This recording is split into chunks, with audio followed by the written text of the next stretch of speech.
বিরাট কোহলিকে নিয়ে আলাদা করে কথা না বললেই না। কিছু জেতেননি তিনি, এমন তো আর বাকি রইল না। ওই মেসি যেরকম বিশ্বকাপটা জিতে 16 কলা পূর্ণ করেছেন, একটা পুরো সার্কেল পূর্ণ করেছেন, বিরাট কোহলির ক্ষেত্রে একই কথা খাটে। আইপিএল ট্রফিটা 18 বছর ধরে জিততে পারেনি। তিনি কি জিতেছেন? ক্যারিয়ারের একেবারে শুরুতে অনূর্ধ্ব-19 বিশ্বকাপ তিনি জিতেছেন, 2011-তে ওয়ানডে বিশ্বকাপ জিতেছেন, টি-20 বিশ্বকাপ ওয়েস্ট ইন্ডিজ আমেরিকা যেটা হলো সেটা তিনি জিতেছেন, চ্যাম্পিয়ন্স ট্রফি মাত্র জিতেছেন দুবাইয়ে পাকিস্তানে, এর আগেও একটা চ্যাম্পিয়ন্স ট্রফি তার জেতা হয়েছে। শুধুমাত্র আইপিএল ট্রফিটা তার বাকি ছিল, সেটা এসে জিতলেন 2025-এ। ওই সার্কেলটা তিনি পূর্ণ করলেন। এবং শুধুমাত্র তাই না, কিন্তু এই যে ট্রফিগুলো ভারত জিতেছে বা ব্যাঙ্গালোর জিতেছে, সেখানে তার পারফরমেন্স কে ছিল? তিনি কিন্তু সামনে থেকে নেতৃত্ব দিয়েছেন, সেটা ক্যাপ্টেন্সি করে হোক কিংবা একজন ব্যাটসম্যান হিসেবে হোক। তার ইন্ডিভিজুয়াল অর্জনও যদি আপনি দেখেন, তিনি কিন্তু ওয়ানডে বিশ্বকাপের প্লেয়ার অফ দ্য টুর্নামেন্ট ছিলেন, টি-20 বিশ্বকাপের প্লেয়ার অফ দ্য টুর্নামেন্ট ছিলেন, আইপিএলে দুবার অরেঞ্জ ক্যাপ জিতেছেন, 973 রান তিনি করেছেন আইপিএলে এক আসরে, যেটা সর্বোচ্চ, যেটা আর কখনো কেউ ভাঙতে পারবে কিনা তা নিয়ে যথেষ্ট প্রশ্ন আছে। ওয়ালটন আবারও মিলিয়নিয়ার অফারে ওয়ালটন ফ্রিজ কিনে আপনিও হয়ে যেতে পারেন মিলিয়নিয়ার।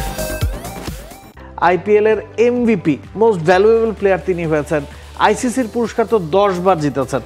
তো সব মিলিয়ে বিরাট কোহলির জন্য এই ট্রফিটা সবচেয়ে আরাধ্যের ছিল, কারণ তিনি বলেছেন যে তিনি তার জীবনের সব কিছু এই দলটাকে দিয়েছেন। গতকালকে তিনি বলেছেন যে তিনি তার ইউথটা এই দলটাকে দিয়েছেন, প্রাইম ফর্মের বিরাট কোহলি এই দলটার হয়ে খেলেছেন এবং তার এক্সপিরিয়েন্সটা শেষ বয়সে এসে আরসিবিকে দিয়েছেন এবং তার স্বপ্ন ছিল আরসিবির হয়ে ট্রফিটা জেতা। অনেক খেলোয়াড় মতো একমাত্র কোহলি ছাড়া আর কোনো খেলোয়াড়ই একই জার্সিতে 18 বছর আইপিএল খেলেনি। আপনি ধোনির কথা বলতে পারেন, ধোনি 2 বছর যেহেতু চেন্নাই নিষিদ্ধ ছিল অন্য দলে খেলেছেন, পুনে ওয়ারিয়ার্সে খেলেছেন। একমাত্র বিরাট কোহলি ব্যাঙ্গালোরের হয়ে খেলেছেন এবং ব্যাঙ্গালোর কখনো কোনো ট্রফি না জেতার পরও তাদের ফ্যান বেস সবচেয়ে শক্ত। আপনি যদি সোশ্যাল মিডিয়া দেখেন, তাদের ফলোয়ারের সংখ্যা বা তাদের অনুসারীর সংখ্যা সবচেয়ে বেশি। কখনো তারা ট্রফি জেতেনি। মুম্বাই 5টা ট্রফি জিতেছে, চেন্নাই 5টা ট্রফি জিতেছে, কলকাতা 3টা ট্রফি জিতেছে। এই দলটা নিঃস্বার্থভাবে ব্যাঙ্গালোরকে সবসময় সাপোর্ট করে গেছে এবং সেটার প্রতিদান যে তিনি দিতে পেরেছেন সেই কারণে তিনি সবচেয়ে বেশি খুশি। এবং দিন শেষে তিনি বলেছেন যে তিনি বিশ্বকাপ ট্রফি জিতেছেন, টি-20 ওয়ার্ল্ড কাপ জিতেছেন, সব কিছুর উপরে হয়তো এটা না, তবে এটা একেবারে টপেই থাকবে, একেবারে ওপরের দিকেই থাকবে।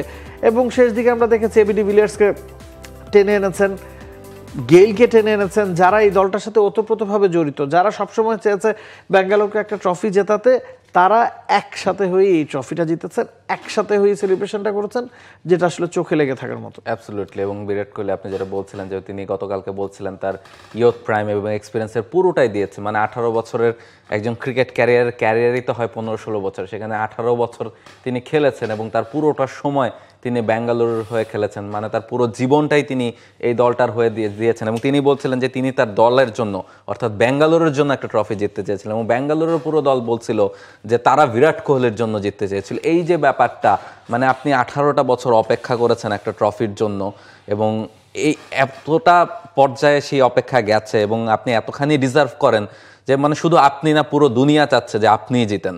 ফলে ওই অপেক্ষার জায়গাটাকে তিনি কোথায় নিয়ে গেছেন এবং তার পরিশ্রম দিয়ে, ডেডিকেশন দিয়ে সেই জায়গাটা তিনি অর্জন করতে পেরেছেন। সেই ট্রফি, কাঙ্ক্ষিত ট্রফি তিনি জিতেছেন এবং এইটা আসলে ওই যে আপনি যেটা বললেন যে মেসির মতো ক্যারিয়ারটাকে পূর্ণ করলো বিরাট কোহলির। আমরা ইনপুটগুলো আপনাকে দেখতে হবে। শুধু গতকালকের ফাইনালের কথাই যদি আপনি বলেন না কেন, একেবারে প্রথম ওভার থেকে শেষ ওভার পর্যন্ত কমেন্টেটাররা বলছিলেন যে ব্যাঙ্গালোরের রানটা কম, কিন্তু ব্যাঙ্গালোর মিড ইনিংস ব্রেকে যারা ইন্টারভিউ দিয়েছেন তারা বলেছেন, তারা ভাবছেন এই রানটা যথেষ্ট।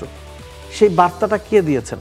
সেই বার্তাটা কোহলি দিয়েছেন, কারণ কোহলি 15-16তম ওভার পর্যন্ত ক্রিজে ছিলেন, 35 বলে 43 রান করেছেন। স্ট্রাইক রেট হয়তো বেশি না, কারণ তিনি অ্যাঙ্কর রোল প্লে করেছেন। তিনি যতক্ষণ ক্রিজে ছিলেন তিনি উইকেটটা সবচেয়ে ভালো পড়েছেন, ভালো বুঝেছেন এবং সেই বার্তাটাই তার সতীর্থ ক্রিকেটারদেরকে দিয়েছেন যে কোন সিচুয়েশনে কোন জায়গায় থাকা দরকার, কোন সিচুয়েশনে কিভাবে এক্সেলারেট করা প্রয়োজন। আপনি তো শুধু 43 রানের ইনিংসটার কথা বলছেন, সেটাও কিন্তু এই দলটা সর্বোচ্চ। বাকিরা তার আশেপাশে খেলেছেন, বড় স্কোর কেউই করতে পারেননি, তারপরও 190 রান যথেষ্ট মনে হয়েছে। আপনি তো বলতে পারেন মাত্র 6 রানে ব্যাঙ্গালোর জিতেছে, তবে শেষ ওভারে আগেই খেলা শেষ হয়ে গেছে, শেষ 3 ওভারে 50 উপর রান লাগতো বা শেষ 10 ওভারে 110 রান লাগতো, হাতে 6 উইকেট ছিল, কিন্তু আস্কিং রান সারাক্ষণ বেড়েই গেছে। তো এই পিচে কত রান যথেষ্ট, সবাই যখন বলছিল 220 করতে হবে, তখন 190 যে যথেষ্ট, ওই বার্তাটা কিন্তু কোহলির কাছ থেকেই আসা। তো এই ইনপুটগুলো আসলে মাঠে দেখা যায় না।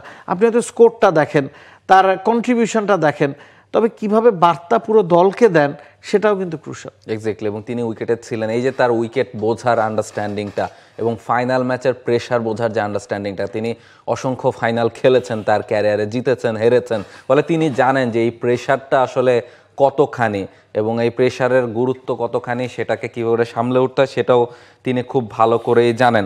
ফলে সে কারণেই কোহলির অপেক্ষা ফুরিয়েছে। For more updates, subscribe to our YouTube channel and click on the bell icon.